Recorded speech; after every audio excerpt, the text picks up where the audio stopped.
por meningite aqui em Maceió. Essa foi a 4ª morte provocada pela doença aqui em Alagoas. Ao todo, o estado já registrou 12 casos confirmados da doença e após a confirmação da morte desse bebê, a Secretaria de Saúde já colocou as vacinas aí à disposição no calendário de vacinação da criança do Programa Nacional de Imunização. Realmente é um alerta, principalmente, sobre a importância de manter atualizado o esquema vacinal. Sobre a meningite, a gente está recebendo, vai conversar aqui agora com o Dr. Marcos Gonçalves, ele que é médico pediatra. Dr. Marcos, por que a meningite chega a casos assim tão graves de levar à morte? O que acontece nesse caminho que leva a vítima, a pessoa que está com a doença, o bebê, a criança, a uma situação irreversível? Bom dia. Bom dia aos ouvintes, Thaís, Marcos. A meningite ela é uma doença traiçoeira, ela é uma doença rápida, ela é uma doença que ela começa com sintomas que são bem inespecíficos, né? A pessoa começa com só como se fosse uma virose normal. Uma febre, uma dor no corpo, um mal-estar, mas aí após algumas horas, 6 a 8 horas de doença, ela começa a modificar, pegar mais essa parte neurológica, né? Dor de cabeça, um rebaixamento do nível de consciência, a pessoa fica com sonolência ou fica agitada, tem uma alteração do comportamento. E aí vem o vômito, vem as manchas na pele, e depois, entre 12 e 24 horas, a doença fica muito grave e pode levar a óbito, como a gente tem visto, em 24 horas. Então ela tem um início que a gente não suspeita muito que é meningite e depois de 12 horas já vai para um estado mais grave de doença. Ela se confunde com outras doenças e por isso esses sintomas mais graves podem passar despercebidos, é isso? Logo nas primeiras horas. Depois de 8 horas mais ou menos, começa a apresentar mais sintomas mais específicos, a gente começa a pensar mais. Mas aí ela evolui rápido, em alguns casos, levando a óbito em 24 horas, e ela é uma doença que acomete o cérebro, né, que é como se fosse um órgão muito nobre no nosso organismo. Pois ela fala aqui, tudo, né? Ele fala aqui que é a membrana que envolve o cérebro e também a medula espinhal. Então, de uma só vez, essa questão da confusão mental e a questão da força, o equilíbrio da pessoa. Agora, para completar, ainda tem 4 tipos de meningite? A meningite ela pode ser de diversos tipos, né? A principal que a gente vê, que é o mais comum, é a meningite infecciosa, que é causada por algum agente infeccioso, que aí pode ser vírus, bactéria, fungo, protozoário. Dessas, a mais perigosa e que leva a óbito é a bacteriana. E tem 2 bactérias que são as principais aqui no Brasil. O meningococo, que é o que a gente está vendo, que é a meningite meningocócica, e a meningite pneumocócica. Nós tivemos um óbito semana passada pelo meningococo e um óbito que ocorreu agora sábado, que foi de meningite pneumocócica. Agora há um protocolo no atendimento que inclui a realização do exame, monitoramento desse paciente, e o que acontece nesse intervalo? É que entre a confirmação da doença para fazer a profilaxia correta até o resultado do exame, isso aí já é tempo para que ela possa evoluir? Isso. Os exames que a gente faz, tem que suspeitar. Suspeitou, o exame confirmatório é aquele exame que colhe um líquido da medula espinhal. A gente quer o líquido cefalorraquidiano. Só confirma assim? Só confirma desse jeito. A gente pode confirmar, quando tem aquelas lesões de pele típicas, a gente pode também fazer um raspado dela. O exame clínico ali também o exame pode clínico, ser a gente suspeita, importante. Mas o que confirma realmente é esse líquido Mas tem tempo para isso, já que é uma doença que evolui muito rápido? Teria que ser colhido o mais rápido possível, porque é ele que confirma. O que acontece na maioria das vezes? A gente já começa o antibiótico, começa o tratamento e no meio do caminho colhe o líquido e faz, porque, como eu falei, ela é muito rápida esse tipo de doença, então a gente tem que tratar logo. Então a gente começa o antibiótico, colhe o líquido, mas o que confirma mesmo é a presença desse agente, ou pneumococo ou meningococo, no líquido. E aí a gente leva esse líquido para a análise laboratorial e a análise laboratorial ela vai dar, inicialmente, na primeira hora, uma suspeita de meningite viral bacteriana. Com 24 horas, mais ou menos, já sai o agente bacteriano. E com mais ou menos 2, 3 dias depois, aqui em Alagoas, a gente já está tendo qual sorogrupo daquele agente bacteriano. Existem períodos no ano em que ela tem mais risco de contágio?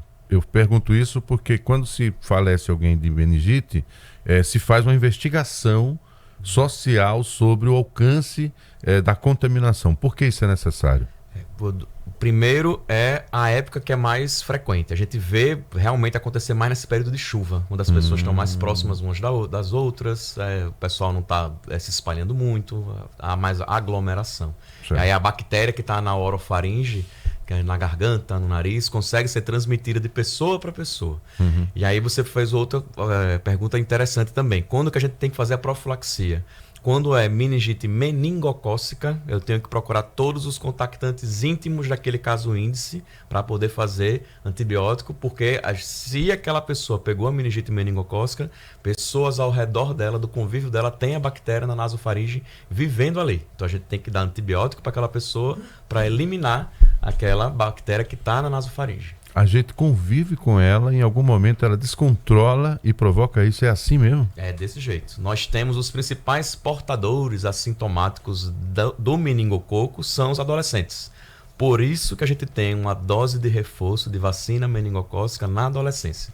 Então é importantíssimo levar o seu filho adolescente de 11, 14 anos de idade para tomar a meningite ACWY que o SUS tem disponível no SUS. Protege a eles e a nós, Exatamente. os mais velhos. Doutor, a meningite, ela é contagiosa em todos os casos, então? Ela é contagiosa em todos os casos. A gente faz essa procura justamente por causa disso. Então, por exemplo, teve um caso, alguém pegou meningite meningocócica, a gente sabe que pode ser do tipo A, C, W, Y ou AB, que é a mais frequente da gente agora, e pessoas que estão ali no meio têm aquela meningococo vivendo normalmente. O que acontece é porque as crianças abaixo de 5 anos de idade não têm um sistema imunológico totalmente formado, então, são como um no grupo adulto. mais vulnerável. É um grupo mais vulnerável. Então o adolescente de vez em quando não é tipo o principal caso que está tendo meningite que a gente está vendo, mas ele tem aquele meningococo na nasofaringe. E aí ele, quando transmite isso para um irmão de 5, 4, 3 anos que está no mesmo ambiente, aquela criança com o meningococo na garganta, ela consegue pegar o sangue e ir para o cérebro e causar a doença. Olha só, sintomas mais comuns: febre alta. Aí o doutor daqui a pouco vai definir o que é essa febre, por que essa consideração. Dor de cabeça intensa, rigidez na nuca, isso é exame, tem que fazer exame e a pessoa também fazer essa descrição, né? Náuseas e vômitos, sensibilidade à luz, fotofobia, a sonolência ou confusão mental, ele falou há pouco, convulsões. Agora veja como é grave. Quando é em bebês, é a irritabilidade, o choro constante e a moleira abauluada. Queria que o senhor falasse um pouco. Isso. A febre a gente nem pode considerar assim, febre alta. Eu acho que qualquer tipo de febre a gente já considera. Tem que monitorar. Tem que monitorar. Então uma febre com qualquer tipo de alteração que você falou, né, anteriormente, pode ter uma suspeita de meningite. E aí, tendo suspeita de meningite, tem que ir atrás. Você falou da fontanela abaulada. A fontanela é aquela moleira que fica na cabeça da criança, do bebezinho, que a gente consegue ver que não tem um osso totalmente formado ali. Como o osso não está totalmente formado, o cérebro ele meio que incha, tem uma pressão aumentada e a moleira ela pode elevar um pouco. Então tem que ser observado pelo médico mesmo. Os primeiros sintomas, pedir ajuda especializada. Thaís, não tem outra situação. A doença tem sua gravidade, tem aí vacina gratuita na rede pública e você tem que estar com seu cartão em dia. Como disse aqui o Marcos Gonçalves, pediatra, controlar isso é fundamental, porque dependendo do tipo, ela tem um poder de contágio ainda maior e põe em risco também a sua vida. Esse assunto não se esgota aqui. Dr. Marcos poderá voltar a qualquer tempo para falarmos também sobre esse e outros assuntos dentro da nossa programação. Muito obrigado. Tenha uma semana produtiva. Obrigado. Bom dia a todo mundo. Obrigada, doutor Marcos. Vamos seguindo aqui 6h42 com um recadinho da CVC, porque você pode viajar com as ofertas do 8.8 descontão CVC. Você escolhe seu destino e aproveita com até 40% de desconto. Segura aí, viu? Balneário Camboriú com Beto Carreiro, 5 dias, 12 de R$190. Foz do Iguaçu, 5 dias, 12 de R$178. Você parcela em até 15 vezes no boleto e ganha mais 6% de desconto no Pix. E ainda concorre a 10 anos de férias grátis com a CVC. CVC, a sua companheira de viagem.